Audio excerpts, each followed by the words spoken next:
레디강 여러분 안녕하세요. 영원입니다. 오늘 김동진 목사님 모시고 건강가정 기본법 개정한다라는 이슈에 대해서 말씀을 드리고자 합니다. 자, 건강가정 기본법이라는 좋은 법이 있는데 갑자기 건강가정이란 말을 확 떼어버리고 동성 결혼을 인정하는 수순을 밟고 있다. 요게 지금 문제가 되고 있습니다. 네. 자, 그런데 지금 건강가정이란 말을 떼어야 된다라는 필요성을 주장하는 분들의 입장이 크게 두 가지를 이유로 되고 있어요. 네. 첫 번째가 뭐냐면요. 우리가 수술을 받을 때 수술 동의서를 씁니다. 병원에 가면. 그런데 현재 수술 동의서가 직계 가족, 말 그대로 부모 혹은 남편, 아내 혹은 내 아들이 되겠죠. 네. 그런 사람이 작성을 하죠. 요게 불합리하다. 이거를 고치려면은 건강 가정의말 확 떼버리고, 아니 내가 동성 커플로서 사실상 동성 결혼을 하고 있는데, 아니 내가 말이야 이거 가족으로 인정이 안 되니까 법으로는요. 네. 법으로는 가족으로 인정이 안 되니까 이 법을 바꾸자. 그래야지 우리도 수술 동의서에 동성 커플 사인을 할 수 있다. 이 주장입니다. 목사님 언뜻 듣기에는 좀 그럴듯해 보이잖아요, 그렇죠? 네. 이거 뭐 불합리한 거 아니야? 그거 생각해 보니까 어쨌든 둘이 살고 있는데 수술 동의서 사인 못 해가지고 수술 못 받으면 안 되잖아. 뭐 이 정도를 일반인들 느낄 수는 있겠죠. 네네. 그런데 이게 사실은요 말도 안 되는 얘기입니다. 그러니까 나는 오늘 이 얘기가 하고 싶은 거예요. 자, 뭐냐면요 이런 거예요. 의료법 제24조 2항이라는 게 있어요. 여기 보면은 의사는 사람의 생명 또는 신체에 중대한 위해를 발생하게 할 우려가 있는 수술을 하는 경우 이를 환자, 의사 결정 능력이 없는 경우 환자의 법정 대리인에게 설명하고 동의를 받아야 한다라는 게 있습니다. 그런데 보세요. 이 문구를 보시면 지금 자막이 나가고 있어요. 이 문구는 기본적으로 의사의 의무에 대해서 말하는 겁니다. 그러니까 수술 동의서는요. 의사의 의무지 환자의 의무가 아니에요. 네. 무슨 말이냐면은 이 수술로서 이 환자가 죽을 수가 있단 말이에요. 예를 들어서. 그러면은 정부에서 볼 때는 혹은 국민의 평균적인 의식 수준으로 볼 때는 당연히 의사가 환자한테 설명을 잘해야 되잖아요. 당신 이 수술을 받다가 죽을 수 있다. 그런 설명도 안 하고 수술하다가 죽으면 어떡합니까? 그러니까 의사한테 설명을 잘 시키기 위해서 네. 이 의료법 조항이 있는 거예요. 그러면 환자는 수술 동의서에 사인을 안 한다. 사실 수술 동의서란 말도 없는 거죠. 여기 보면은. 다만 설명하고 동의를 받아야 된다는 거예요. 그러면 동의를 받은 흔적을 남기기 위해서 수술 동의서라는 양식을 병원 자체로 만드는 것 뿐인 거죠. 네. 그러니까 환자 입장에서는 그럼 내가 수술 동의서에 사인을 안 했어. 그러면 수술 못 받나? 이런 의문점이 목사님 들 것 같지 않으세요? 네. 그 목사님 어떤 것 같아요? 내가 수술 동의서를 목사님이 안 썼단 말이에요. 네네. 그러면은 수술 안 해줄 것 같아요? 그래도 해줄 것 같아요? 병원에서요? 안 해주는. 그게 이제 일반인들이 네네, 오해를 하시는 거예요. 맞아요. 수술 동의서랑과 네네. 수술과는 상관이 없다는 거죠. 그렇죠. 아. 수술 동의서는 의사의 의무. 의무.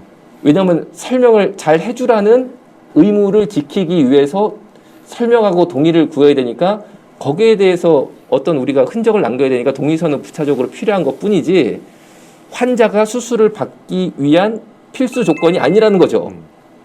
오히려 이거는 환자의 생명권을 보호하는 겁니다. 왜냐하면은 환자가 의사한테 설명 잘 들어야 되는 거 아닙니까? 그 권리를 주기 위해서 이 구절이 있는 거지 동의서에 사인 안 하면 수술 못 받기 위해서 있는 게 아니라는 거죠. 기본적으로. 네. 그리고 만약에 수술 동의서에 사인을 안 했다.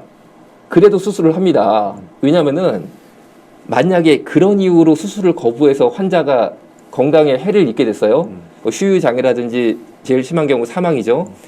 그러면은 의료법상 그 의사가 처벌받습니다. 왜냐? 진료 거부를 한 거예요. 진료 거부를. 진료 거부에 합당한 사유가 몇 가지 있거든요. 네. 대표적인 게 해당 병원에서 의료 장비를 보유하지 않은 경우입니다. 그러면은 내가 이 환자를 볼 수가 없잖아요. 네. 이런 불가피한 경우에 대학병원에 그 장비가 있기 때문에 이송하는 차원에서의 현 상태 진료 거부는 가능합니다. 하지만 수술 동의서에 사인 안 했다고 의사가 수술을 안 해? 이거는 진료 거부에 해당해서 그 의사가 처벌받고 환자한테 만약에 장애가 생기면 거기에 대해서 평생 책임을 져야 됩니다. 평생. 당연히 민사상 손해배상도 해야 되고 민사와 별개로 형사로 의사 같은 경우는 감옥도 갈 수 있고 혹은 의사 면허가 취소되기도 합니다. 그런데 동성애자들이 건강가정기본법을 바꿔야 된다. 왜? 수술 동의서를 나도 사인을 하고 싶다.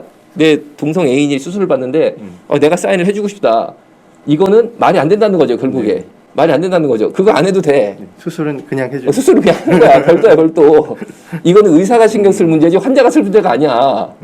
기본적으로. 자, 그런데 방금 말씀드린 의료법 제24조의 2를 보시면요.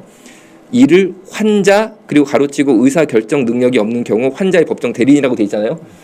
요거를 또 이제 이 건강가정기본법 개정을 하자라는 저는 좀 의도가 불순하다 보는 거죠. 그분들이 악용을 합니다. 자, 환자는 누군지 아시겠죠? 그러면은 제가 목사님 여쭤볼게요. 법정 대리인도 동의를 할 수 있게 돼 있거든요. 의사 결정 능력이 환자가 없는 경우. 네. 그걸 법정 대리인이 한다는 게 법입니다. 법정 대리인이 누굴까요? 뭐 아내나 뭐 부모님이나. 흔히들 그렇게 생각하는데 그게 아니라는 거죠. 네네. 이 의료법에 말하는 의사결정 능력이 없는 경우 환자의 법정 대리인은 누굴 말하는 거냐면요.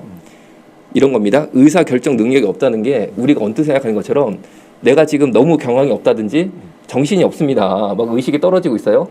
그러니까 어이구 내 아내나 혹은 부모님이 당장 병원에서 전화 받고 가가지고 법정 대리인 돼서 수술 동의서에 사인을 하나 보다라고 생각할 수 있죠. 네. 그게 아니에요. 이거를 모르니까 또 오해가 생기는 겁니다. 여기서 의사결정 능력이 없는 경우라고 하는 것은요. 미성년자를 말합니다. 의식이 없는 자를 말하는 게 아니고 사고당한 자를 말하는 게 아니고 쉽게 말씀드리면은 소아 영아. 아니 아기가 무슨 의사결정을 합니까? 아기가 맞아요. 뭐 알아요? 의사가 아기 앉혀놓고 3살짜리한테 얘야 뭐 뽀로로 뭐 이래? 뽀로로 하면서 너 수술을 하면은 너 죽을 수 있거든? 너 사인해. 이건 말이 안 되잖아요. 이런 경우를 의사 결정 능력이 없는 자라고 의료법이 정의를 내리는 거고 그런 경우는 당연히 본인이 결정할 수 없잖아요. 환자가 결정할 수 없잖아요. 그러니까 그런 경우는 환자의 법정 대리인인데 법정 대리인이 누구냐면은 미성년자의 친권자나 후견인을 말합니다. 아니 예를 들어서 의사들이 이걸 악용할 수도 있잖아요. 소아수술하는 의사들이 이게 좀 위험한 수술이란 말이에요. 그러니까 얼른 하고 싶은 거야. 예를 들어서 물론 그런 의사 없겠지만 원래 샤시삭 죽든 말든 하고 싶어. 그런 경우에 애가 뭐 7살이야 뭐 잘 모른단 말이에요. 그러면 야 너 일로 와봐 해가지고 여기 사인해 하면 애가 모르고 그냥 사인할 수 있잖아요. 이런 경우를 막으려고 의사결정이 없는 미성년자를 말합니다. 그 경우는 친권자나 후견인이 꼭 서명을 하도록 돼 있다는 거죠. 네. 그러니까 엄밀히 말하면 의료법은요. 동성 커플이랑 연관이 없는 거예요. 동성 커플이랑. 네. 어차피 다 본인이 해야 돼. 본인이. 이성의 커플이라고 사인이 가능하고 동성 커플하고 사인이 불가능한 게 아니라는 거죠. 의료법 자체가. 다 안 돼. 다 안 돼. 성인 이상은 본인이 직접 해야 된다는 거예요. 네. 왜? 아니, 내가 죽을지도 모르는데 내가 기본적으로 사인해야지 누가 사인을 해? 그런 게 의료법에 담겨 있다라는 거죠. 네. 그런데 실제로 병원에 가시면 뭐 목사님 아버님 수술 받으실 때 아버님이 막 위독하시니까 뭐 아들이 사인하는 경우도 있잖아요. 이거는 왜 그러냐면은 실제로 의료법은 이렇게 엄격히 만들어졌지만 적용에 있어서 아니 환자가 경황이 없는데 뭐 설명 듣고 사인할 수 있습니까? 또 의식이 없는데 그런 경우가 발생하다 보니까 의료법을 실제로 시행하는 보건복지부에서 유권 해석을 넓게 했어요. 그래서 법은 이렇지만 그냥 해라. 그냥 봐서 병원에서 봐서 좀 알아서 해라. 자격 있는 사람 오면은 오는 대로 지금 뭐 급한 대로 받아라라고 돼 있습니다. 그러니까 법은 이렇지만 이 법이랑 다르게 아들이 사인한다든지 아내가 사인하든지 이거는 처벌을 안 하겠다는 거죠. 네. 법을 위반해도 처벌을 안 하겠다는 거예요. 유권 해석으로. 그런데 동성애자들이 말하는 아니 왜 정상가족 부부는 사인할 수 있는데 우리는 안 해? 이거는 뭐냐면은 극히 그중에 일부 예가 이제 병원마다 적용이 틀리는 거죠. 당장 응급실에서 환자가 들어왔습니다. 그런데 막 수술을 빨리 해야 된단 말이에요. 근데 위험해요. 그래가지고 막 전화해가지고 찾았어요. 찾았는데 정상 부부가 와가지고 제가 사인할게요. 그러면은 그냥 되는 거죠. 네. 그런데 보니까 동성 커플이라고 주장을 합니다. 그러면서 내가 사인할게요. 그러면은 병원에 따라서 아이고 글쎄 이거 좀 이상한데? 이거 좀 받아들이기 어려운데? 해가지고 사인을 못 받는 거죠. 그런 경우는. 그런 경우가 있을 수 있어요. 하지만 수술을 한다는 거죠. 그런데 이것조차도 2019년도 말에 개정 시작했습니다. 뭐냐면은 이런 경우 뭐 동성 커플도 포함이 됩니다. 이런 경우 뭐 좀 억울하다고 본인들이 주장을 하니까 그러니까 어떻게 개정 시도를 했냐면은 대리인을 사전에 지정할 수 있도록 의료법의 근거를 마련하는 시도가 현재 진행 중이고 요거는 이제 이런 방향으로 간다는 거죠. 무슨 말이냐면은 내가 미리 내 수술 동의서에 서명할 수 있는 사람을 지정을 합니다. 그러면 내가 무슨 사고가 나서 의식이 없다 하더라도 내가 위임을 한 사람이 위임장 들고 와가지고 미리 받아놓은 게 있겠죠? 그냥 보여주면 그 사람이 사인합니다. 네. 그렇게 지금 제도가 만들어지고 있어요. 그러면은 지금 이 수술 동의서에 사인하는 것 때문에 건강가정기본법을 개정해야 된다는 거는 말이 안 된다는 거죠. 이미 다 개정하고 있어. 이 불편이 다 해소되고 있어. 네. 아니 그런데 뭘 이중으로 뭐 하겠다 그리고 무슨 이것 때문에 건강가정이라는 이름을 빼야겠다? 왜 뺍니까? 왜 빼? 전혀 이거는 그 말이 안 되는 거고 사실 숨은 동기가 뭐냐? 건강가정이라는 이름을 빼고 동성 결혼을 인정하자라는 걸로 가려고 네. 말도 안 되는 이유를 대는 거다라는 거죠. 목사님, 뭐 제 얘기 좀 들어보니까 좀 느낀 점이라든지 있으실까요?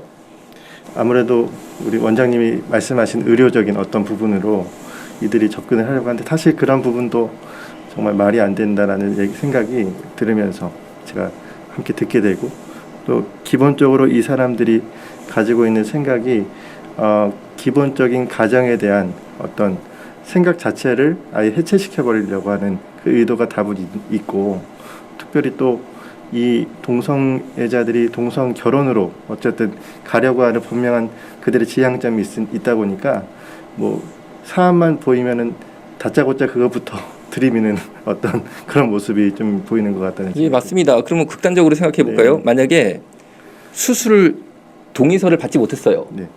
뭐 사인을 안 한다든지 사인할 사람을 못 찾았어 병원에서. 그래가지고 수술이 들어갔어. 그런데 환자가 잘못됐어. 그러면 책임을 누가 지느냐? 의사가 집니다.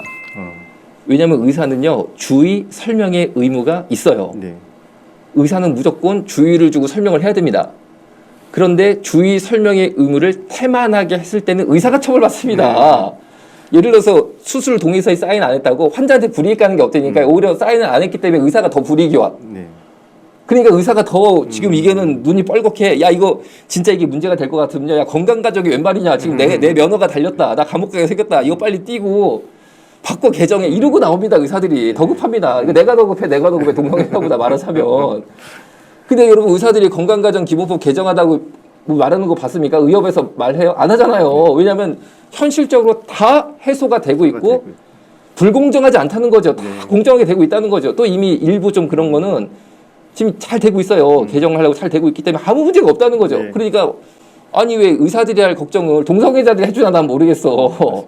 포괄적 차별금지법도 이미 소소하게 다 하나씩 접근하면은 사안마다 사례마다 다 법적인 것이 다 해소가 되고 있는데 결국 동성애자들 때문에 또 이런 성소수자라고 본인들이 주장하는 그 사람들 때문에 포괄적이란 말이 들어가는 것처럼 이 건강가정기본법 같은 경우도 같은 어떤 그런 시도와 그런 전략으로 나가는 것처럼 보이네요. 예, 맞습니다, 목사님. 자, 두 번째로